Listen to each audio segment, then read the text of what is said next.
मेरी बाईं तरफ है सुमित और मेरी दाईं तरफ अमित। अमित पता नहीं कहाँ चले गए। कोई बात नहीं अमित जी, हम आपको याद कर रहे हैं, आपकी सीट खाली कुर्सी हमने रखी हुई है। आप इतनी जल्दी है आपको हलवा खाने की? प्रतिभा जी, हलवा मुझे तो नहीं मिलेगा। ये बहुत ही सेंसिटिव मैटर है। जैसे ही निर्मला सीतारमण जी उनका मुंह मीठा कराएंगी, वो लॉक इन पीरियड में चले जाएंगे। सुमित जी, ये बहुत दिलचस्प है कि किसी का मुंह मीठा करा के और उसको लॉक कर दो। हालांकि कोई भी सेंसिटिव इन्फॉर्मेशन बाहर नहीं निकलनी चाहिए और हर चीज बाहर निकल आए। मिडिल क्लास को बहुत कुछ नहीं मिलने वाला। ये देखिए बजट को लीक कर रहे हैं। शादीशुदा कपल है तो आपकी इनकम को एक मान लिया जाए और उस पर टैक्स लगे। पति को सैलरी बतानी पड़ जाएगी तो क्या हो गया? पत्नी अच्छा, आपस में घर में ओके। ये खुलासा हो जाएगा। तो आपने छुपा के रखी हुई है क्या? हम शुरू से ये बात कहते हैं कि पति की सैलरी हमारी सैलरी, हमारी सैलरी हमारी सैलरी। स्पीकर का अपना स्टाइल है। उन्होंने बोला कि भाई ऐसा है कि रविवार और शनिवार क्या होता है, सांसद 24/7 काम करता है और रविवार को ही बजट पेश होगा। ये बात तय हो गई कि अगला संडे जो आ रहा है हम सबकी छुट्टी नहीं है। महिलाओं के हाथ में जब घर की चाबी होती है ना, घर की खजाने की, वो घर हमेशा सुखी रहता है। लगभग 8:30 के आसपास वो अपने घर में पूजा पाठ पूरा करती हैं। माँ लक्ष्मी की पूजा, माँ गणेश की पूजा होगी। उसके बाद वो अपने गाड़ी में सवार होकर सीधे मंत्रालय पहुंचेंगी। बजट तो ठीक है, लेकिन इस बजट का सबसे अधिक इम्पैक्ट पड़ता है औद्योगिकीकरण, है ना। तो उसके लिए अगर आपको ऐसे उद्योगों को अगर बढ़ावा नहीं देंगे जिससे पोल्यूशन ना होता हो, तो कैसे काम चलेगा? नमस्कार, आप देख रहे हैं टाइम्स नाउ नवभारत का डिजिटल प्लेटफॉर्म और मैं हूं आपके साथ प्रतिभा ज्योति। एक बार फिर से लेकर आई हूं रिपोर्टर्स अनकट, उन रिपोर्टर्स के साथ जो कि ज़मीन पर होते हैं, फील्ड में होते हैं और टाइम्स नाउ नवभारत पर आपके लिए सच्ची और बिल्कुल तथ्य से भरी खबरें लेकर आते हैं। फैक्ट की पड़ताल करते हैं, उसे चेक करते हैं और फिर आप तक वैसे सारी खबरों को सही ढंग से वो पहुंचाने की कोशिश करते हैं। तो आज फिर से बहुत स्वागत है रिपोर्टर्स अनकट में हमारे सभी साथियों का, क्योंकि ये सभी साथी हमारे संसद में रहते हैं, वहाँ कवर करते हैं और आप तक सारी जानकारियाँ पहुँचाते हैं। इसलिए आज हम चर्चा करेंगे बजट पर हम अपने सभी साथियों के साथ। तो मैं बारी बारी से आप सबका परिचय भी करा देती हूँ। मेरी बाईं तरफ है सुमित अवस्थी जी, देश के नामी गिरामी एंकर हैं और आप सब इन्हें जानते हैं।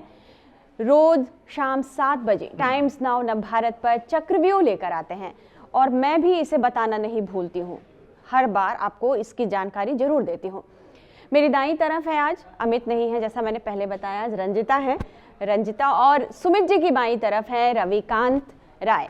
आप सब जो है, तो मैं बात करती हूँ सबसे पहले आज रवि से शुरू करती हूँ, क्योंकि रवि ने कहा है कि जल्दी कार्यक्रम खत्म करना है, मुझे हलवा सेरेमनी में पहुँचना है और हलवा खाना है। तो रवि, इतनी जल्दी है आपको हलवा खाने की, तो बता दीजिए कि आखिर ये हलवा सेरेमनी क्या है और क्यों आपको? हालांकि प्रतिभा जी, हलवा मुझे तो नहीं मिलेगा, क्योंकि वहाँ पे जितने भी वित्त मंत्रालय के जो बड़े अधिकारी हैं, जो बजट के निर्माण की जो पूरी प्रक्रिया होती है, जो उसमें इन्वॉल्व होते हैं, वो वहाँ पर रहते हैं। MOS फाइनेंस रहेंगे। लेकिन ये जो हलवा सेरेमनी है ना, ये आम भाषा में कहा जाए तो कोई भी अच्छा काम होता है तो मुँह मीठा कराया जाता है, लेकिन फाइनेंस की लैंग्वेज में ये बहुत ही सेंसिटिव मैटर है, बहुत ही गोपनीयता रहती है। जब बजट का निर्माण होता है उस दौरान जो 60-70 इम्पॉर्टेंट ऑफिसर्स होते हैं, वो आज हलवा सेरेमनी के बाद जैसे ही निर्मला सीतारमण जी उनका मुंह मीठा कराएंगी, वो लॉक इन पीरियड में चले जाएंगे। परिवार से कोई कनेक्ट नहीं होगा, फ़ोन नहीं कर सकते, आप वहाँ से बाहर नहीं निकलेंगे जब तक कि 1 तारीख को निर्मला सीतारमण संसद में बजट पेश ना कर दें। बजट पेश होने के बाद ही वो लोग बाहर निकलेंगे। तो फाइनेंस की लैंग्वेज में इस बजट की बहुत गोपनीयता होती है। एक भी अगर सेंसिटिव इन्फॉर्मेशन बजट से पहले अगर कहीं बाहर आई, उसका कोई मिसयूज़ कर सकता है, कोई इन्वेस्ट कर सकता है, कोई बहुत ज़्यादा अर्न कर सकता है। तो हलवा सेरेमनी, अब सभी अधिकारी कुछ देर बाद जो है वो लॉक इन पीरियड में चले जाएंगे और वो तभी बाहर निकलेंगे जब देश का बजट संसद में पेश हो जाए। सुमित जी, ये बहुत दिलचस्प है कि किसी का मुंह मीठा करा के और उसको लॉक कर दो, है ना। ये हलवा सेरेमनी और लॉक इन जो पीरियड होता है बजट के तैयार करने वाले अधिकारियों और कर्मचारियों का, आप इससे कोई? मैं तब भी एक चीज बोलना, सॉरी बीच में नहीं जरूर बताइए। हाँ, बता नहीं रहा हूँ, एक कमेंट करना चाह रहा हूँ रवि की बात सुनकर कि हम सब पार्लियामेंट कवर करते हैं, आप भी कवर करती रहे इतने सालों तक। कहा ना कि कोई भी सेंसिटिव इन्फॉर्मेशन बाहर नहीं निकलनी चाहिए और हर चीज़ बाहर निकल आती है, हर बजट के पहले। इस बजट के बारे में भी 5-10 चीजें चली रही है मार्केट में। अनुमान, मुझे नहीं पता, उसको मुझे नहीं- अनुमान अब कहते हैं, यही तो दिक्कत है, उसको अनुमान कहते हैं। सुमित जी। अधिकारी को आपने बंद कर दिया, लेकिन जो बाकी सिस्टम चलाने वाले लोग हैं वो तो बाहर है, जो खबर देते हैं वहीं से तो आती, कहाँ से खबर लेकिन आती है? रंजिता, इसको अनुमान कहते हैं। जो सुमित जी कह रहे हैं कि लीक हो जाती है चीजें, मुझे लगता है कि ये एक बजट से पहले जिस तरह से आम आदमी कई अनुमान लगाते हैं कि हमें ये फायदा मिलेगा, वो फायदा मिलेगा, तो इस तरह से जो अखबारों में छपती है या हम मीडिया वाले जो बात अनुमान लगाते रहते हैं, क्योंकि हमें खबरें भी तो करनी होती करनी है ना, होती है ना, हमें बजट से सूत्रों पहले। के, सही क्योंकि बात जो है। हमारे सूत्र हैं वो कितने मजबूत और हैं, वो क्या हमें ये भी काम बताना होता है। लेकिन रवि, सबसे पहले तो हलवा पे कहूंगी कि हलवा क्या बराबर कटेगा और सब में बटेगा? ये उम्मीद जो हर जनता ये लगा सही बात रखी है, है बिल्कुल। कि मिडिल क्लास अपनी उम्मीद लगा रखी है, किसान कह रहे हैं कि किसानों के लिए बजट होगा, जो बड़े उद्योगपति हैं उनको एक बार फिर से राहत, जो राहुल गांधी लगातार मौजूदा सरकार पर आरोप लगाती है कि बड़े जो पूंजीपति हैं उनके टैक्स माफ कर दिए जाते हैं और जो किसान है वो मुंह ताकता रह जाता है। तो क्या स्पेशल लोगों को ये हलवा मिलने वाला है या आम जनता को मिलेगा? ये एक बड़ा सवाल है और बजट को लेकर सभी इसी उम्मीद में टिके इसका हुए जवाब हैं। मैं दूंगा। मैं जो है 2 दिन पहले एक व्यक्ति से मिला, हालांकि वो अब जो है MOS फाइनेंस तो हैं, लेकिन वो ज़्यादातर यूपी की राजनीति में व्यस्त हो गए हैं। फिर भी हमने पूछा तो अभी जो सूत्र ही, हाँ सूत्र ही बोल सकते हैं आधिकारिक तो मैं बता नहीं सकता, कि मिडिल क्लास को बहुत कुछ नहीं मिलने वाला, क्योंकि हम सभी जो ये देखिए बजट को लीक कर रहे हैं। नहीं, बजट को मैं लीक नहीं कर रहा अनुमान है उनका। नहीं, मेरा ये मैंने पहले ही बोल दिया, ये सूत्र है, ये सूत्र है, मैंने किसी का नाम नहीं लिया। क्योंकि पिछली बार जो टैक्स स्लैब था वो मिडिल क्लास को 12 लाख तक टैक्स फ्री गवर्नमेंट कर चुकी है। तो इस बार टैक्स स्लैब में जो सैलरीड लोग हैं उनको बहुत ज़्यादा उम्मीद नहीं करनी चाहिए, थोड़ी मायूसी उनको हाथ लग सकती है। मिडिल क्लास को बहुत कुछ नहीं मिलेगा इस बार।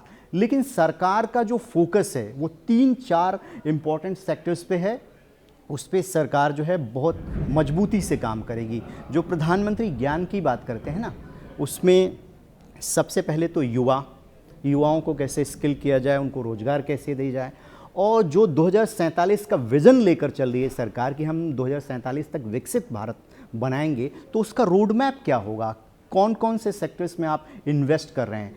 तो एक सेक्टर जो भारत जो है जिसमें आत्मनिर्भर होना चाहता है उस पर फोकस है, वो है डिफेंस का सेक्टर। क्योंकि हाल में ही ऑपरेशन सिंदूर हुआ और हमने देखा कि कोई सोर्स कोड देने से मना कर रहा है, कोई ऐन वक्त पर जो है जो मिसाइलों की सप्लाई के दाम बढ़ा दिए जाते हैं। तो डिफेंस के सेक्टर में जो अभी 6.28 लाख करोड़ का बजट है वो 20% इंक्रीज हो सकता है, ये भी सूत्र बता रहे हैं। और हम 5th जनरेशन फाइटर जेट, राष्ट्रपति के अभिभाषण में जिक्र भी था, जब राष्ट्रपति ने जो परसों दिया भाषण, आत्मनिर्भर भारत की बात की राष्ट्रपति मुर्मू ने, उसका बेसिक फोकस वही है कि जो भाई इस तरह की जो सेंसिटिव चीज़ें हैं, अगर दुनिया जिस तरह की जियोपॉलिटिक्स सिचुएशन में आज की डेट में है, अगर आपको विदेश से हथियार और टेक्नोलॉजी मिलनी बंद हो गई, अमेरिका से पंगा हो गया या कहीं और से पंगा, तो आप क्या करेंगे?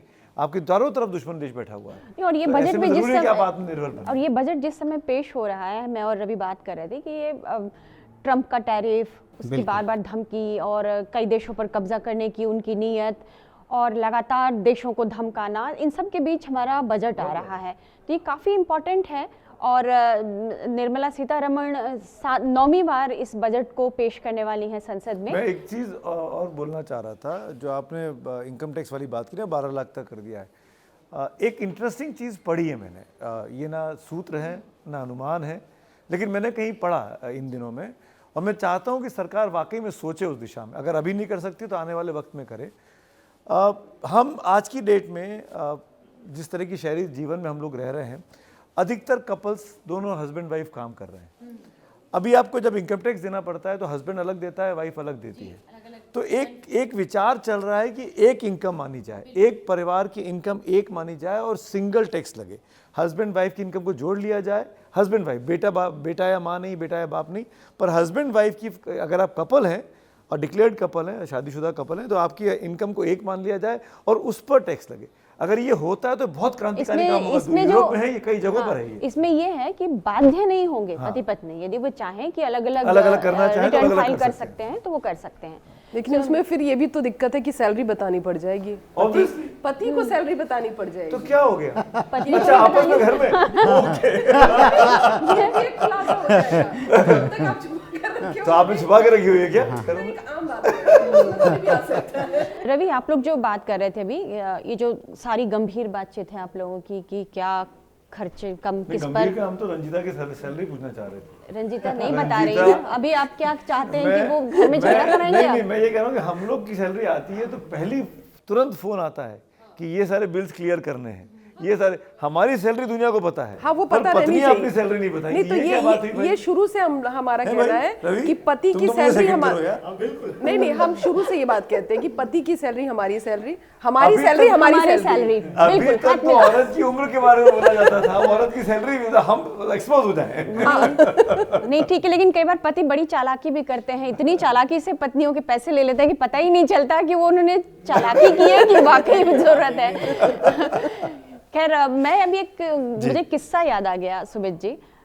1950 में ये जो लॉक इन की बात हुई है ना, कि लॉक इन क्यों कर देते हैं फाइनेंस मिनिस्ट्री के अफसरों को, कर्मचारियों को, जब तक कि बजट पेश नहीं हो जाता संसद में। तो उसका एक किस्सा है कि 1950 में जब बजट पेश हुआ था, आज़ाद भारत का जब बजट था, तो उससे जुड़ी कुछ चीज़ें पहले शायद अखबारों में छप गई थी, और जो बजट पेश हुआ तो सिमिलर निकला, हंगामा हो गया, तो वित्त मंत्री को इस्तीफा भी देना पड़ा। और उस दिन से फिर ये गोपनीयता बरतने की जो बात हुई कि सीक्रेसी जो रखी जाए बजट की छपाई में, और उसका डेटा, उसका आंकड़ा कहीं भी बाहर ना निकले, क्योंकि इससे शेयर बाजार में उथल पुथल मच सकती है, जमाखोरी बढ़ सकती है, जो मुनाफाखोर हैं वो मुनाफा कमाने की कोशिश में हो सकते हैं। इसलिए उस घटना के बाद सरकार ने इस पर काफ़ी गंभीरता दिखाई, और पहले ये जो बजट की छपाई होती थी ना, वो राष्ट्रपति भवन में होती थी। बाद में और इस घटना के बाद ही इसको मिंटो रोड शिफ्ट किया गया, मिंटो रोड की प्रिंटिंग प्रेस में ले जाया गया, और उसके बाद फिर नॉर्थ ब्लक में जो एक बंकर नुमा बेसमेंट में अब प्रिंटिंग का सारा प्रिंटिंग होती है वहाँ पे, फाइनेंस मिनिस्ट्री के अंदर बेसमेंट। हाँ, बंकर नुमा है, जैसे आप बिल्कुल उसमें वही लोग जा सकते हैं। लेकिन सवाल मेरा ये है कि जो नया सेटअप बन रहा है शिफ्ट करने का पूरी की पूरी मिनिस्ट्रीज को, उसमें भी ये सेटअप है कि नहीं? जरूर मिनिस्ट्री शिफ्ट हो गई है, पर मैंने सुना कि इस बार का जो छप रहा है बजट वो पुरानी सेटअप में छप रहा है, क्योंकि यहाँ पे तैयारी तो वो नया बंकर बन रहा, अभी तैयारी शायद मुकम्मल नहीं हुई हो, शायद इस वजह से कई मंत्रालय जो है ऑलरेडी शिफ्ट हो गए हैं, लेकिन कुछ इंपॉर्टेंट ऑफिसर्स जो कि बजट की तैयारी 5-6 महीने पहले स्टार्ट हो जाती है। जितने इंडस्ट्रीज के लोग होते हैं उनसे बैठकें होती है, फिर अलग अलग मंत्रालयों से उनका प्रपोजल पूछा जाता है कि आपके कौन कौन सी इंपॉर्टेंट योजनाएं हैं, तो वो अपना दीजिए। तो ये 6 महीने पहले का काम है, इसलिए इस बार यहाँ हो रहा है। नेक्स्ट टाइम जो ये तो अगस्त सितंबर से ही सारी प्रक्रिया शुरू हो जाती है, अगली बार वहाँ। हाँ। और ये सुमित जी, बजट में जो हम लोग संसद में देखते रहे हैं कि बजट पहले ब्रिटिश जमाने में जो वो शाम के 5 बजे होता था, क्योंकि लंदन में उस समय ब्रिटिश जमाने नहीं, इस हाँ, सरकार में पहले वही परंपरा फॉलो की जाती रही आज़ाद भारत में भी, और शाम 5 बजे होता था। उसमें हम लोगों को परेशानी ये होती थी कि 5 बजे बजट पेश हो रहा है, वो शाम के 7-8 बज जाते थे संसद भवन से निकलते निकलते, और फिर इतनी बड़ी होती थी। आप अखबारों के दफ्तर में हम लोग उस समय काम कर रहे थे, और उस समय इतनी भगदड़ हो जाती थी कि आप जाते थे तब तक फिर पूरी व्यवस्था जो है ना एकदम डेडलाइंस मिस होने का डर रहता था, और जल्दी जल्दी पूरी अफरा तफरी अखबार के माहौल में रहता था उस समय। लेकिन फिर जब वाजपेयी सरकार ने इस समय को बदल दिया, और ये शायद इसीलिए था कि शेयर मार्केट इसके ऊपर नीचे होता है, इसीलिए दिन में नहीं होता था, और दिन भर चर्चा हो एक बार सके। शेयर मार्केट बंद हो जाए 3-3:30-4 बजे, उसके बाद बजट पेश किया जाए, ताकि अगर आप वर्किंग डे है, मंडे टू फ्राइडे के बीच में है, कोई छुट्टी नहीं है, तो शेयर मार्केट की जो उथल पुथल है उससे आपके जो आम निवेशक है वो बचा रहे। संयोग से इस बार बजट रविवार संडे ही है, रविवार को है। और ये स्पीकर जब अभी कुछ वक्त पहले स्पीकर ने एक प्रेस कॉन्फ्रेंस रखा था, स्पीकर कॉन्फ्रेंस जो थी उस दौरान तो ये पूछा गया उनसे कि क्या ये माना जाए कि एक को ही बजट, क्योंकि रविवार है तो एक स्पीकर का अपना स्टाइल है, वो जब उन्हें अपना जो कार्यकाल है या जो समय सीमा है संसद की कार्रवाई की उसको लंबा करना होता है, तो वो कहते हैं कि तमाम जो सांसद हैं वो 24 घंटे काम करेंगे, और जैसे ही वो ये बात कहते हैं सभी सांसद समझ जाते हैं आज तो 3 बजे तक पार्लियामेंट चलने वाली है। तो हाँ वो उसी स्टाइल में उन्होंने बोला कि भाई ऐसा है कि रविवार और शनिवार क्या होता है, सांसद 24/7 काम करता है, और रविवार को ही बजट पेश होगा। तो उस समय भी ये जो लगातार ये कहा जा रहा था, कंफ्यूजन था कि रविवार को कैसे कर सकते हैं, तो वो क्लैरिटी उस समय स्पीकर के प्रेस कॉन्फ्रेंस के द्वारा तो ये बात तय हो गई कि अगला संडे जो आ रहा है हम सबकी छुट्टी नहीं है, हम सबको काम कर रहे हैं, सैटरडे भी काम करना होगा, संडे भी होगा और मंडे को कॉम्प ऑफ मंडे को भी पार्लियामेंट चल रही होगी, हाउस जाना पड़ेगा। देश के सांसद काम करेंगे तो मीडिया क्या छुट्टी ले लेंगे? हमें भी तो काम करना है, 24 घंटे काम करते हैं, 24 घंटे काम करते हैं। सुमित जी, इसमें जो पूरा, जैसे हमने समय की बात की कि बजट के समय में तब्दीली हुई, उसके बाद 1 तारीख वाली बात आई कि 1 तारीख को ही बजट पेश होगा, फिर रेलवे बजट जो एक अलग बजट था, जिसको कि लालू यादव ने बहुत ही ज़्यादा, उसको कह सकते हैं कि रेल बजट को बहुत ही प्रमुख बना दिया था, और रेल बजट पर सबसे ज्यादा निगाहें लोगों की होती थी। इनफैक्ट ये सारी चीजें बदल गई हो गया था। हाँ। लालू जी ने उसको कैश किया, उसके पहले नीतीश कुमार और ममता बनर्जी के जमाने में भी हो गया था। और मतलब इसलिए होता था रेल बजट कि हर हिंदुस्तानी ट्रेन आम से आदमी, जुड़ा हुआ, हाँ, आम हाँ। आदमी की वाहन की व्यवस्था थी, फ्लाइट्स थी नहीं, इंफ्रास्ट्रक्चर के नाम पे सब ट्रेन ही होती थी जो एक जगह से दूसरी जगह को कनेक्ट करती थी। हर व्यक्ति ट्रैवल करता था, चाहे वो 30 रुपए का टिकट लेके करे, चाहे वो 300 रुपए का टिकट लेके ट्रैवल करे। मतलब इसीलिए वो रेल बजट की काफी दिलचस्पी होती थी। हाँ। और हर व्यक्ति को ये रहता था कि फला जगह जाने की ट्रेन मेरे शहर से निकलनी चाहिए। सांसद भी इंतजार करते थे, क्योंकि मुझे याद है जब हम एक रीजनल चैनल में हम जब कार्यरत थे, उस वक्त तमाम जो सांसद थे, बड़े चेहरे जो होते थे, वो बजट से पहले दिल्ली आना है। क्यों आना है? तो रेल मंत्री को एक पत्र देना है, हमारी जगह से एक ट्रेन जानी चाहिए, ये कम से कम और ये आ जाए। हाँ, ये स्टॉपेज आ जाए, या हमारी जगह एक नई ट्रेन आ जाए हमारे इलाके से। तो ये उनके लिए बड़ी उपलब्धि भी होती थी, सांसदों के लिए भी, कि बतौर सांसद उन्होंने ये उनकी अचीवमेंट रही है। जब वो अगली बार टिकट जब किसी पार्टी से मांगते थे, तो वो अपने बायोडाटा में भी इस बात का जिक्र करते थे कि मैं अपने सांसद अभी भी करते हैं। हाँ। अभी भी कोई सांसद अगर कहीं पे अपनी कॉन्स्टिट्यूएंसी में कोई ट्रेन को ले आता है या स्टॉपेज ले आता है, तो बाकायदा फेसबुक पे, ट्विटर पे लिखता है, बिल्कुल, ये हमने कर दिया, thank you Ashwini, thank you. नहीं तो ये बड़ी बात है ना। मान लीजिए कोई ट्रेन आपके इलाके से जा रही है और उसका कोई स्टॉपेज नहीं है, लेकिन यदि 5 मिनट का भी स्टॉपेज मिल जाता है, लोग चढ़ सकते हैं, उतर सकते हैं, काफी राहत, बहुत बड़ी बात है, लोगों को बड़ी राहत है। तो ये तो जनप्रतिनिधियों के लिए ये तो काम ही है उनका, ये तो करना चाहिए। स्कूल का एडमिशन, कॉलेज का एडमिशन, अस्पताल में दाखिला, यही तो है सांसद और विधायकों के पास, जनता से सीधे कनेक्ट आप रहते हो ना। मतलब आप बता सकते हो, भाई तोरा बेटा का तो एडमिशन हम करवाए। तो वो एक जो सांसदों का, विधायकों का जो रहता है, वो वहां से निकल कर आता है। रंजिता, अभी मैं कुछ दिन पहले देख रही थी, राहुल गांधी का एक वीडियो था, वो शायद किसी कपड़ा फैक्ट्री में या कहीं थे वो, जहाँ पे वो बातचीत कर रहे थे, और लोगों से बाद में उन्होंने फिर कहा भी, सरकार से कहा है कि हमारी जो टेक्सटाइल इंडस्ट्री है, ये टैरिफ वैरिफ की वजह से, जो ट्रम्प टैरिफ है, उसकी वजह से उस पर नुकसान हो रहा है, बुरा असर पड़ रहा है। तो आपको क्या लगता है कि ये जो राहुल गांधी के इस वीडियो का मतलब कुछ टेक्सटाइल इंडस्ट्री को लेकर के सरकार, मतलब बजट में कुछ हम देख सकते हैं कि उनको राहत देने की कोई कोशिश है? आपके पास कोई जानकारी है इसकी? देखिए प्रतिभा, राहुल गांधी की जो राजनीति बतौर विपक्षी लीडर ऑफ अपोजिशन उनकी रहे, या फिर इससे पहले वो सांसद रहे रायबरेली से, वायनाड से, एक वीडियो लगातार राहुल गांधी के कार्यक्रम के दौरान आप देखते होंगे कि एमएसएमई को लेकर राहुल गांधी बहुत जोर देते हैं। वो लगातार ये कहते हुए नजर आते हैं। आपको याद होगा भी कुछ वक्त पहले वो विदेश दौरे पर गए थे, तो वहाँ एक गाड़ियों के एक शोरूम में वहाँ गए, और वहाँ जाकर वो कह रहे हैं कि भाई हमारे यहाँ तो ये शोरूम बंद हो चुके हैं। वो रेरी पटरी जो कमेटियां हैं, जो अलग अलग ग्रुप्स हैं, उससे उनकी मुलाकात होती है। वो जाकर रेलवे स्टेशन पहुंच जाते हैं, नई दिल्ली रेलवे स्टेशन, और वहां जाकर वो कूलियों के साथ बैठते हैं और उनकी समस्या को सुनते हैं।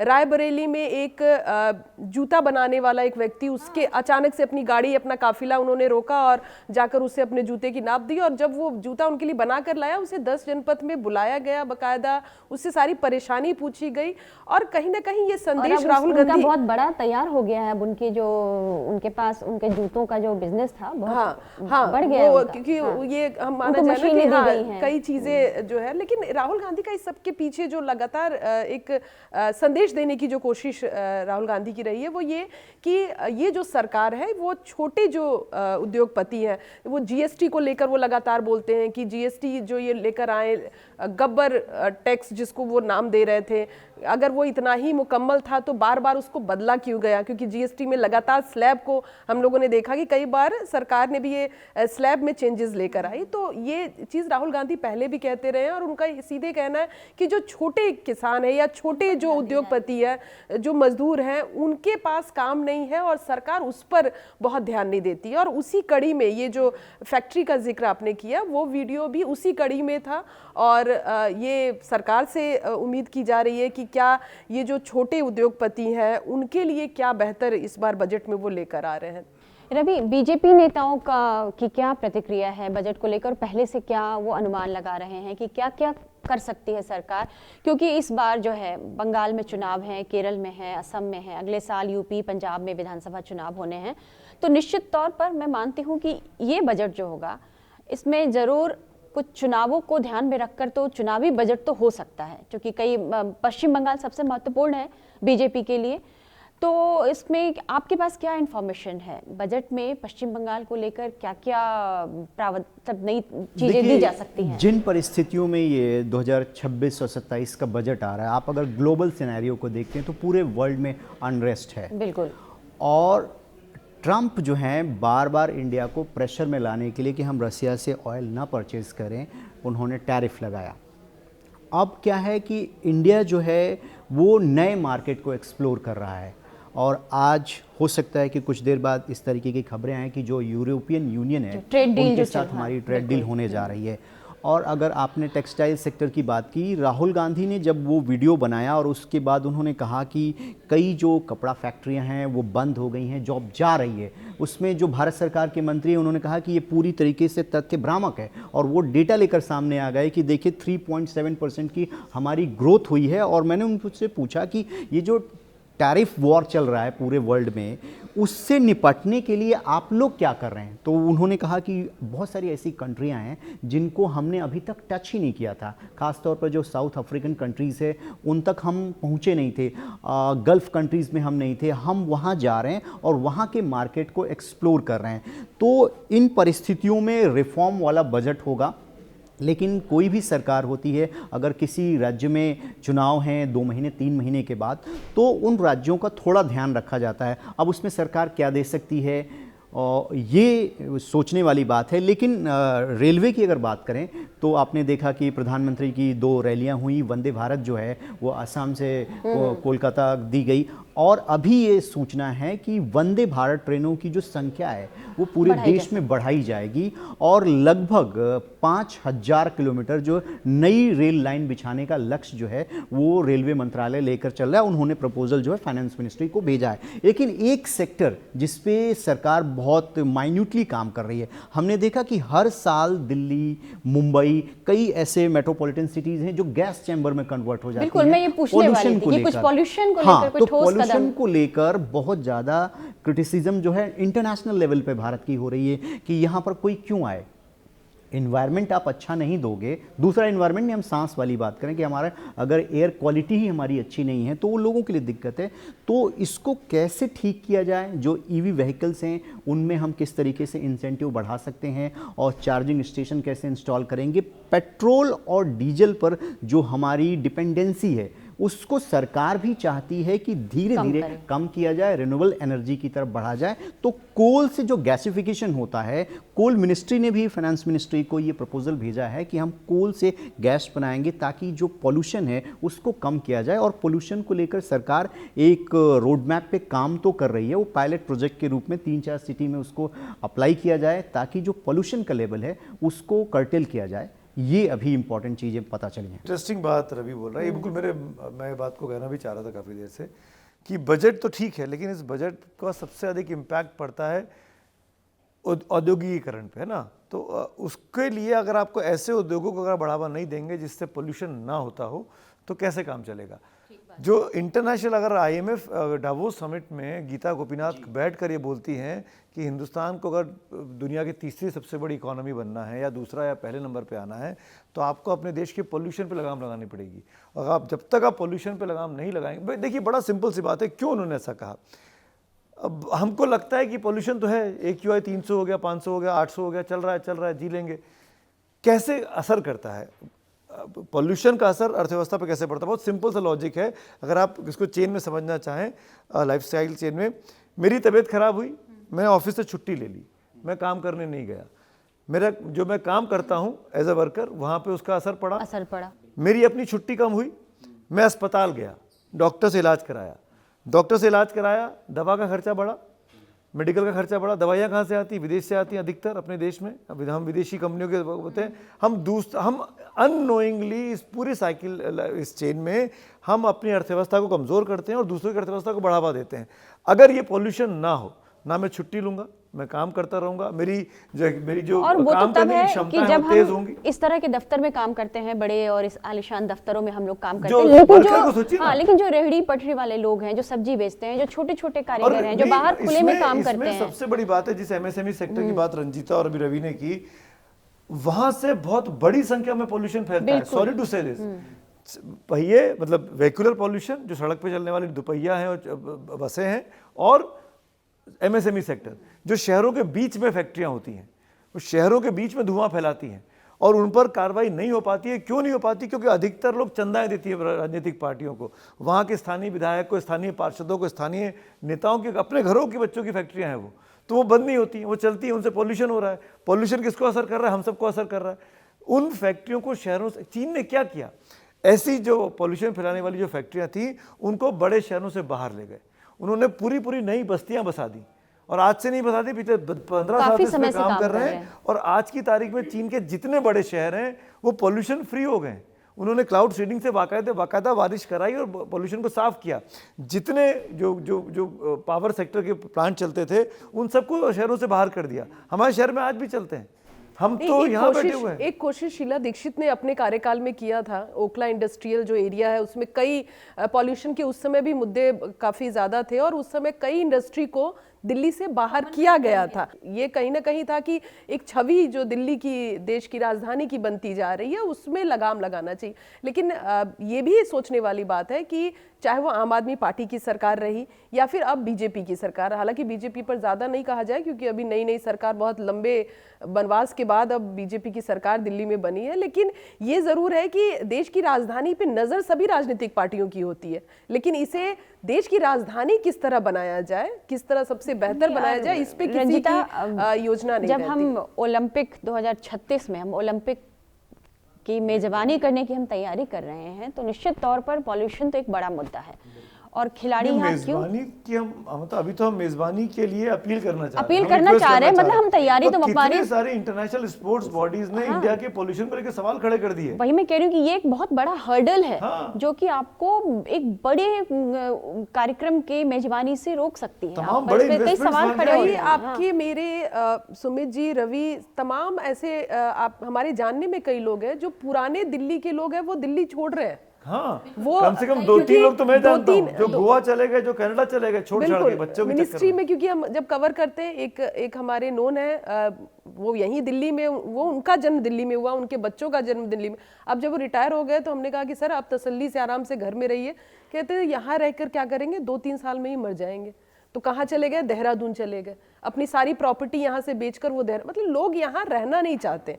अब रह कौन रहा है? जो यहाँ रोजगार कर रहा है, जिसके पास कोई दूसरा ऑप्शन नहीं है। बिल्कुल सही बात है, हम सब भी उसी मजबूरी में हैं, हमारा रोजगार। प्रतिभा जी, इस बार के बजट पे जरूर लौट जाते हैं कि इस बार जो टीम ने बजट बनाई उनकी थोड़ी चर्चा होनी चाहिए। आप बता रहे थे कुछ प्रमुख महिलाएं हैं इसमें जो बजट। देखिए, निर्मला सीतारमण भी अपने आप में एक रिकॉर्ड बना रही हैं, जिस तरीके से महिलाएं घर चलाती हैं और देश की पूरी अर्थव्यवस्था को लगातार इतने बार भारत सरकार का बजट वो पेश करें तो अपने आप में उनके पास भी एक रिकॉर्ड है। तो एक ऑफिसर हैं 94 बैच की अनुराधा ठाकुर, हिमाचल कैडर की हैं।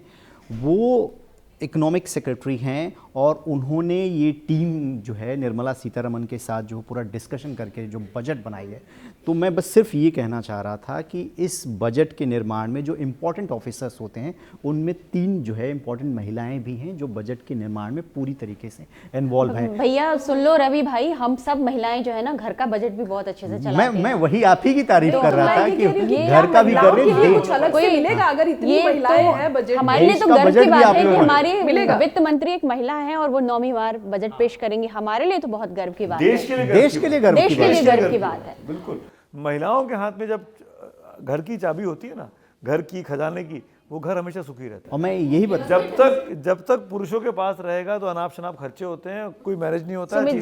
सुमित जी के घर में आज इसीलिए लोग तो काफी फिर खुश मैं हो आज जाएंगे। नहीं, मैं तो सैलरी इसलिए नहीं चाहता पता हूं कि चलनी वही करती चाहिए। है, मुझसे ना पूछे ना वो काफी खुश हो जाएंगे। सुमित जी, इसीलिए तो मैं कह रही हूँ सैलरी नहीं पता चलनी चाहिए तो जो ताकि बच इंटरनेशनल रेटिंग एजेंसीज हैं, जो पूरा वर्ल्ड का जो सिनेरियो चल रहा है, चाहे हम यूरोप की बात कर लें, वहाँ भी आर्थिक मंदी का ही दौर है।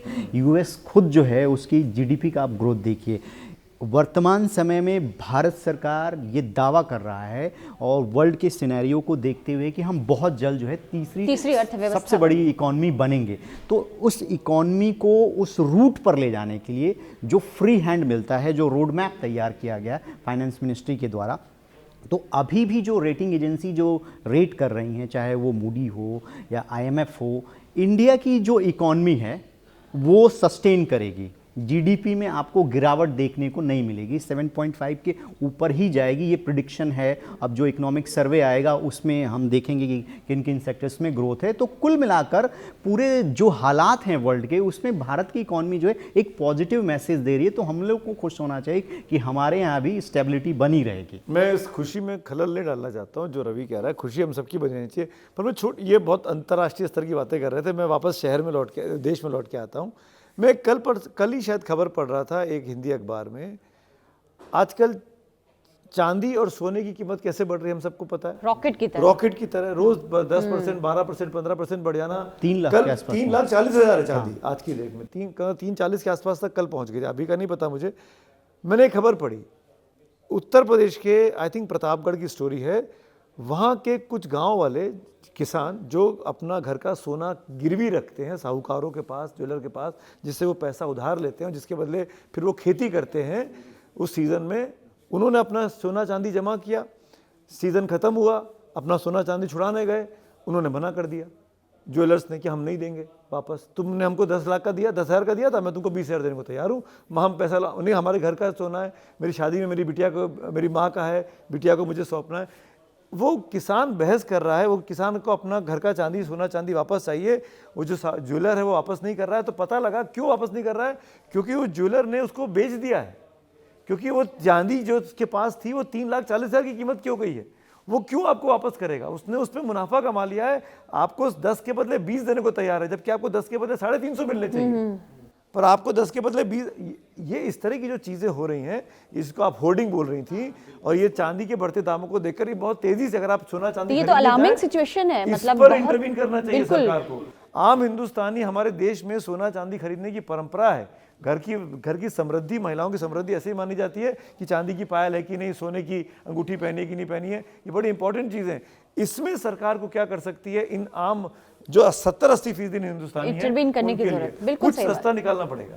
ये अलार्मिंग सिचुएशन है, क्योंकि बहुत सारे लोग बच्चों की पढ़ाई के लिए और उसके लिए सोना चांदी गिरवी रखते हैं।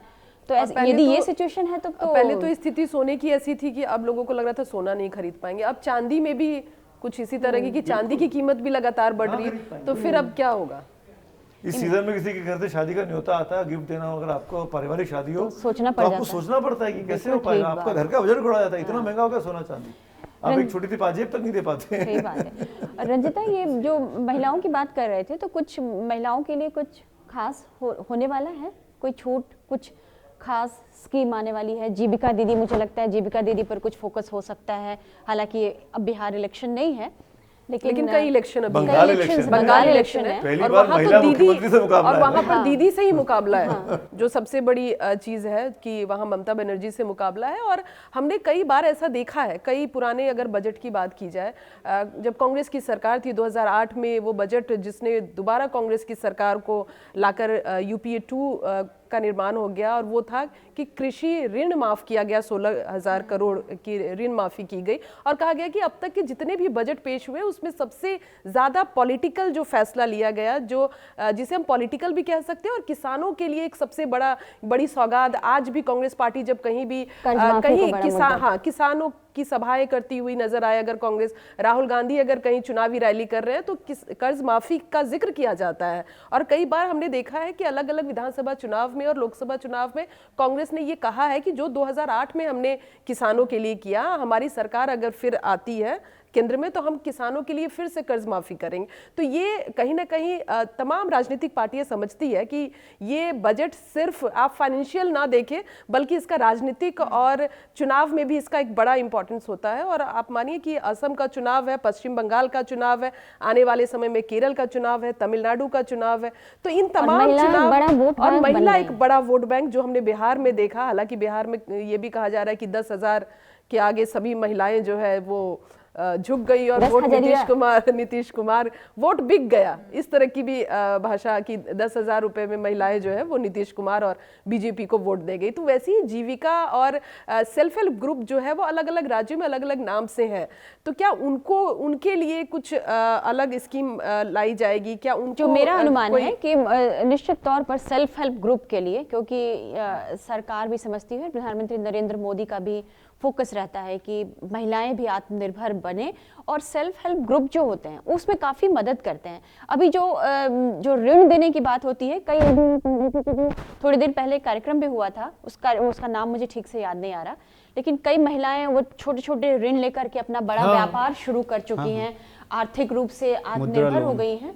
तो इस तरह के जो महिलाओं को जो आत्मनिर्भर बनाने वाले स्कीम्स हैं, मुझे लगता है कुछ ना कुछ, मेरा अपना अनुमान वो होता है कि वो हर बार होता है। मोदी जी के फोकस में महिलाएं रही हैं शुरू से और महिलाओं को उन्होंने बहुत बड़ी पॉजिटिव कॉन्स्टिट्यूंसी के तौर पे बदला भी है और इसीलिए उन्होंने उनको रिवॉर्ड भी किया है, चाहे वो ड्रोन दीदियों की बात हो, चाहे वो आंगनवाड़ी वर्कर्स की बात हो, मतलब इनफैक्ट कांग्रेस के वक्त पे भी था, वहां से शुरू हुआ। और ये हमको नहीं भूलना चाहिए कि जैसे महिलाओं की भागीदारी चुनावी प्रक्रिया में वोटिंग देने में बड़ी है, तमाम राज्य दर राज्य, अगर आप हर चुनाव को देख लें, राज्य दर विधानसभा से लेकर लोकसभा तक, हर जगह महिलाओं का प्रतिशत जो गति है वो पुरुषों के मुकाबले ज़्यादा है, महिलाएं ज़्यादा निकलकर वोट करने आ रही हैं और ये इसी चीज़ को कैपिटलाइज हर पार्टी करना चाहती है। इसीलिए महिलाओं के लिए अलग से स्कीम्स की घोषणा, महिलाओं के लिए अलग से वादों की घोषणा, ये सब कर रहे हैं, इसीलिए कर रहे हैं। एक इम्पॉर्टेंट बात जो इस बार बजट में होने जा रही है, वो पूरी उम्मीद है कि होगी, क्योंकि एआई जो है वो सबके लिए अवसर भी है, एक चुनौती भी है। तो सरकार जो है, और ज़रूरत भी है, तो ये ज़रूरत बनती जा रही है सुमित जी, बनती जा रही है। एआई से जो मेडिकल टेस्टिंग हो रही है, मेडिकल परीक्षण हो रहे हैं आपकी बॉडी के, देख लीजिए, बहुत सारी जगहों पे ज़रूरत हो रही है, इस्तेमाल बहुत हो रहा है। बिल्कुल ठीक बात है। तो इस बार बजट में आर्टिफिशियल इंटेलिजेंस पे जो पूरी दुनिया में जो टेक्नोलॉजी है, भारत कहाँ पर है, इसमें कितना इन्वेस्टमेंट होना चाहिए, किन किन चीज़ों की ज़रूरत है, ऐसी जानकारी मिल रही है कि सरकार एआई को लेकर बहुत सजग है। इसका पॉजिटिव इस्तेमाल हम क्या कर सकते हैं, इसको लेकर बजट में कुछ ना कुछ प्रावधान किया। दावोस में सुन लिया अश्विनी वैष्णव ने कैसे फटकार लगाई, जो आईएमएफ के जो अध्यक्ष थे उनका जो सवाल था उसको लेकर के उन्होंने कहा कि नहीं, एआई में आप हमें जो है ना, आप सेकंड कैटेगरी मत बताइए, हम भी नहीं एआई में इंडिया पीछे नहीं है, बिल्कुल नहीं। और वो संसद के अंदर एआई का इस्तेमाल किया जाएगा, जो क्योंकि मैं फिर एक बार कोट करूंगी, स्पीकर के प्रेस कॉन्फ्रेंस में ये बताया गया कि अलग अलग भाषा, जैसे आप जब कोई भाषण सुनेंगे संसद के अंदर, चाहे वो सवाल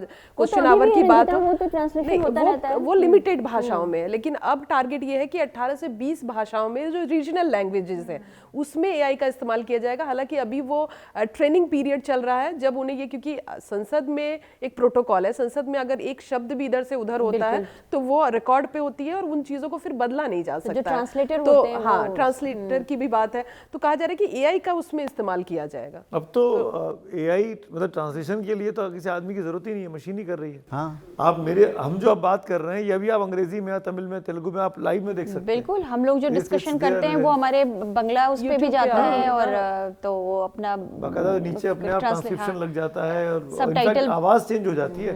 मेरी ही आवाज आपको अंग्रेजी में या बांग्ला में या तमिल में सुनाई दे सकती है। इस तरह के ऐप्स भी हैं। Easily available. एक इम्पॉर्टेंट डेवलपमेंट रिसेंटली हुआ रवि है। की ये बहुत अच्छी बात है, हर बात को इम्पोर्टेंट बता करके हमें वापस उस रास्ते पर लाते हैं, बहुत अच्छी इम्पोर्टेंट बात है। डेवलपमेंट ये हुआ है कि कुछ दिनों पहले डीएसी के पास जो है एक प्रपोजल गया है, डिफेंस एक्विजिशन काउंसिल जो होती है उसके पास ये प्रपोजल आया है कि चूँकि कई कंट्रियां हैं, चूँकि भारत बहुत बड़ा मार्केट है और वो इंडिया पर प्रेशर डाल रही हैं कि आप हमारा सामान खरीदो। यूएस चाहता है कि F-35 हमारा ले लो, F-16 ले लो, हम भी आपके साथ जो है मेक इन इंडिया करने के लिए तैयार हैं, लेकिन वो ट्रांसफ़र ऑफ वो टेक्नोलॉजी नहीं कर रहा।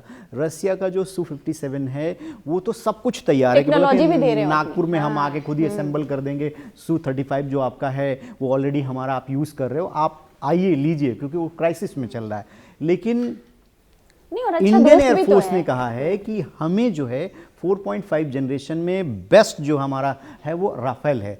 तो डीएसी के पास 114 विमानों की जो रिक्वायरमेंट है, क्योंकि हमारी स्क्वाड्रन घटती जा रही है, वो आया है। अगर उसको कैबिनेट क्लियर करती है तो वो सबसे बड़ी डील होने जा रही है, और सबसे बड़ी डील इसलिए होगी क्योंकि वो 3 लाख करोड़ के ऊपर की डील होने जा रही है।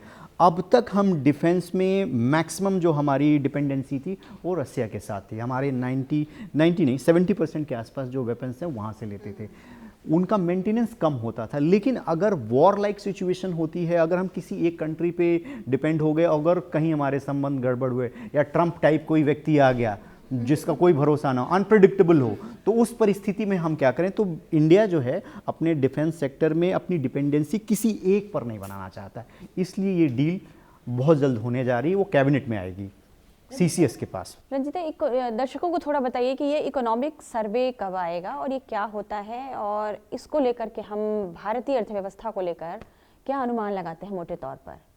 देखिए, अमूमन बजट से एक दिन पहले या 2 दिन पहले इस तरह की परंपरा रही है, लेकिन एक दिन पहले ये इकोनॉमिक सर्वे जो है वो लाया जाता है। पिछले साल किस तरह का जो बजट पेश हुआ उसमें क्या क्या अचीवमेंट है सरकार की वो बताई जाती है, जीडीपी किस तरह का रहा वो बताई जाती है, क्या ग्रोथ रहा देश का उस पर बातचीत की जाती है। वो तमाम जानकारी जो है वो संसद में रखा जाता है और वो भी वित्त मंत्री की तरफ से रखा जाता है। और ये बताने की भी कहीं ना कहीं ये कहा जाता है कि ये थोड़ी राजनीतिक भी इसलिए क्योंकि विपक्षी पार्टियों को मैं कवर करती हूँ, क्योंकि इसके बाद एक परंपरा रहती है कि जैसे ही इकोनॉमिक सर्वे पेश होगा संसद में, जो मुख्य विपक्षी पार्टी है वो प्रेस कॉन्फ्रेंस करेगी, और लगातार उन प्रेस कॉन्फ्रेंसों को मैंने कवर किया है। और कांग्रेस की तरफ से दिग्गज वित्त मंत्री रहे हैं पूर्व में, पी चिदम्बरम वो बैठते हैं, सुप्रिया श्रीनेत जो सोशल मीडिया की चेयरमैन है वो रहती हैं, क्योंकि उनका भी बैकग्राउंड कुछ इकोनॉमिक और ये तमाम चीज़ें वो देखती हैं। तो उसमें फिर वो बताया जाता है कि सरकार ने जो चीज़ें रखी है पटल में वो तो ढकने की कोशिश की गई है। मौजूदा स्थिति अभी ये है, क्योंकि जब आप जीडीपी की बात करते हो तो आप टोटलिटी में जब सरकार चली जाती है तो वो गेन बता सकती है, लेकिन जब आप उसको बाइफरकेशन में लेकर जाते हैं तो उसमें कई नुकसान की भी चीज़ें रहती है, और वो विपक्षी जो है वो अपने राजनीतिक हमलों में उन चीज़ों का इस्तेमाल करती है। मतलब एक लाइन में इकोनॉमिक सर्वे को हम कह सकते हैं कि फिल्म से पहले जो ट्रेलर आता है ना, वो पूरे 3 मिनट में वो ट्रेलर दिखाएगा। फिल्म में भले हो सकता है कि बोरिंग सीन आ जाए, तो लेकिन ट्रेलर जो है इंटरेस्टिंग होता है। निर्मला जी तैयार हैं बजट लेकर, वो लाल बही, वो जो लाल कपड़े वाला था पहले चमड़े के बैग से होते हाँ, अब वो टैबलेट, लेकिन वो उन्होंने उसको एक जो हमारे जो वो बही खाता जो हमारे व्यापारी पहले रखते थे ना, जो उसको उन्होंने उसकी शक्ल दे दी। मूल अपना देसी भाषा में बात भी बनी हुई है और टेक्नोलॉजी भी है, दोनों चीजें हैं। लाल कपड़े में वो टैबलेट लपेटा हुआ है और उसके जरिए प्रिंटिंग को बहुत कम कर दिया है इस सरकार ने, मैक्सिमम चीजों को डिजिटलाइज किया है। कोरोना के बाद हुआ है। हाँ, 2021 में पहली बार डिजिटली जो है ना, और सबसे लंबा स्पीच भी अभी तक उन्हीं के नाम है, लगभग 2-2.5 घंटे निर्मला जी के नाम पे है। और पता नहीं क्यों निर्मला जी की पेंटिंग वाली साड़ी उन्होंने पहनी थी इस बार बंगाली असामी साड़ी। वो दिलचस्प बात है कि निर्मला जी जो साड़ी पहनती पॉलिटिकल मैसेजिंग था, वो मैसेजिंग था बिहार वाला, जबरदस्त था हालांकि वो वो साड़ी।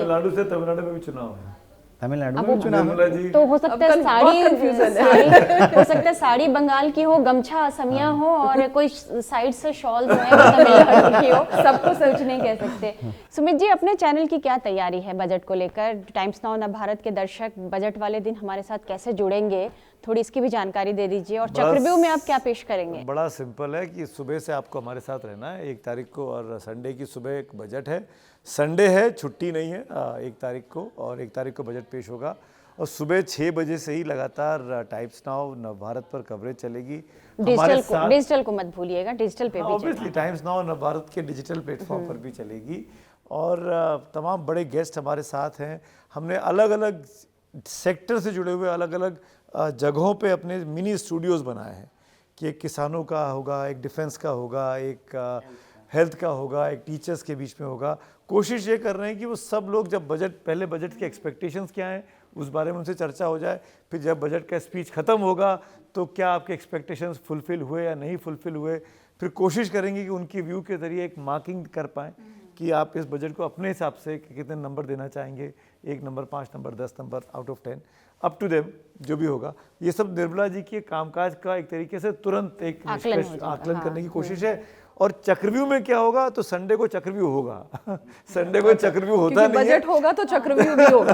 तो चक्रव्यूह कैसे ये चक्रव्यूह में निर्मला जी और उनका बजट होगा और उस बजट पर कुछ प्लान कर रहा हूँ मैं, अभी बताना नहीं चाहूंगा, उसको मैं थोड़ा सा सीक्रेट रखना चाहता हूँ, मेरे चाहने वाले बहुत है ना। तो वो जो आप वो करते हैं ना, वो जो आप पोलिंग करते हैं ना कि आप किसको देखना चाहते हैं, तो उस दिन आप पोलिंग वोटिंग कराते हैं, वो बहुत यूनिक स्टाइल है। वो टाइमलाइन बता दूं, वोट डाला है। बजट का टाइमलाइन बता दूं। बिल्कुल बताइए, क्यों नहीं, दर्शक सुनना चाहते हैं। 9 बजे से शुरू। सुबह सबसे पहले ऑब्वियसली हम लोग निर्मला सीतारमण के घर के बाहर रहेंगे, लगभग 8:30 के आसपास। वो अपने घर में, हालांकि घर के अंदर मीडिया अलाउ नहीं होता, पूजा पाठ पूरा करती हैं, माँ लक्ष्मी की पूजा, माँ गणेश की पूजा होगी। उसके बाद वो अपने गाड़ी में सवार होकर सीधे मंत्रालय पहुँचेंगी।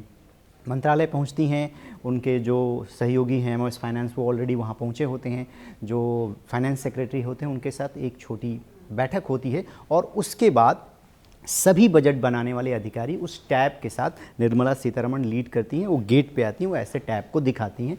एक फोटो सेशन होता है बजट की टीम के साथ, वो फोटो इस पूरी मीडिया में छाया उसके बाद करीब सुबह 9 साढ़े 9 के आसपास। और उसके बाद वो वहाँ से जाती हैं प्रेसिडेंट हाउस जाएंगे। प्रेसिडेंट को भी ऑब्वियसली बजट की फर्स्ट कॉपी, और उसके बाद प्रेसिडेंट जो है ख़ास तौर पर दही चीनी 2 बार से मुंह मीठा कराती हैं उनका। तो वो मुंह मीठा कराने के बाद एक फोटो वहाँ से जारी होती है। दही चीनी खाने की भी परंपरा, भारतीय परंपरा हाँ, है। बिल्कुल। कोई भी हम अच्छा काम करते हैं, शुभ काम करते हैं कि हमारा काम अच्छा हो, परीक्षा देने जाते तो मम्मी हाँ, तो वो दही चीनी वाली एक फ़ोटो आएगी निर्मला जी की और प्रेसिडेंट की। उसके बाद उनका काफिला जो है वहाँ से निकलेगा, वो पहुँचेंगी पार्लियामेंट जो है उसमें लगभग 10 साढ़े 10 के बीच में, 10 मिनट आगे पीछे हो सकता है, वहाँ पर कैबिनेट की बैठक होती है। कैबिनेट की बैठक में कैबिनेट जो है उस बजट को अप्रूव करती है और उसके बाद ऑब्वियसली प्रधानमंत्री से 2 मिनट का मुलाकात होती है और सीधे निर्मला सीतारमण 11 बजे के आसपास आपको लोकसभा में मिलेंगी और बजट को इंट्रोड्यूस कर देंगे। ये टाइमलाइन रहेगी। तो रंजिता, उस दिन आप सभी तेज तर्रार रिपोर्टर्स संसद भवन में रहेंगे और हम सब जो है, आप लोग जो भी रिएक्शंस लेकर आएंगे बजट पेश होने के बाद, हम चाहेंगे जल्दी जल्दी हम अपने दर्शकों रिएक्शन अभी दे देता हूँ। एक रिएक्शन भी हम प्रेडिक्ट कर लेते हैं। बता दीजिए। विपक्ष कहेगा कि ये चुनावी बजट है, ये ढकोसला है, मुझे लगता है ये रटा-रटाया जुमला ऊपर दिखावा है कुछ और, ये टिपिकल लाइन है। कई ऐसे नेता हैं जब हम लोग सरकार का भी एक फिक्स है, ये विकसित भारत का बजट। और प्रधानमंत्री नरेंद्र मोदी के नेतृत्व में ये तो हमारी बातचीत थी जो हमने बजट पर की है, और ये सभी हमारे जो रिपोर्टर्स हैं आपको बजट वाले दिन संसद भवन में मिलेंगे और वहीं से सीधी रिपोर्ट करेंगे कि बजट पेश हो गया है, बजट में क्या क्या है। इसकी रिपोर्ट रंजिता झा और रविकांत राय लेकर आएंगे। सुमित जी स्टूडियो में रहेंगे, बजट पर चर्चा करेंगे और मैं डिजिटल प्लेटफॉर्म पर आप तक जो है कोशिश करूंगी कि सब कुछ जल्दी जल्दी आप तक पहुंचा सकूं। तो टाइम्स नाउ नवभारत का जो यूट्यूब है उसको भी आपको सब्सक्राइब करना ज़रूरी है आपके लिए, ताकि आप बजट से जुड़ी खबरें देख सकें और देश और दुनिया की तमाम खबरें भी देख सकें। तो रिपोर्टर्स अनकट में आज यही बातचीत है हमारी। बजट को लेकर आपकी क्या आशाएं हैं, क्या उम्मीद है, आप क्या सोच रहे हैं? आप चाहें तो कमेंट बॉक्स में लिख सकते हैं, या जो हमारे बड़े एंकर हैं सुमित जी, उनसे पूछ सकते हैं। रविकांत रिपोर्टर, रंजिता झा, आप इनसे भी कोई सवाल करना चाहते हैं तो कर सकते हैं। मुझसे कोई सवाल मत पूछिएगा, मैं पहले ही बता चुकी हूँ आपको, इनसे सवाल करिएगा। मैं तो इनसे सवाल करने के लिए सारा सवाल सुमित सर के पास भेज। तो जाते जाते ये बता दूं कि सुमित अवस्थी जी रोज शाम 7 बजे चक्रव्यूह लेकर आते हैं टाइम्स नाउ नवभारत पर, और हमारे ये रिपोर्टर्स आपको मिलते हैं टाइम्स नाउ नवभारत पर। तो बने रहिए हमारे साथ, देखते रहिए रिपोर्टर्स अनकट और इस चैनल को सब्सक्राइब कीजिए। आज के एपिसोड में बस इतना ही। सभी साथियों से इजाजत चाहते हूँ। For more of such videos, do like, share and subscribe to ET Now Swadesh.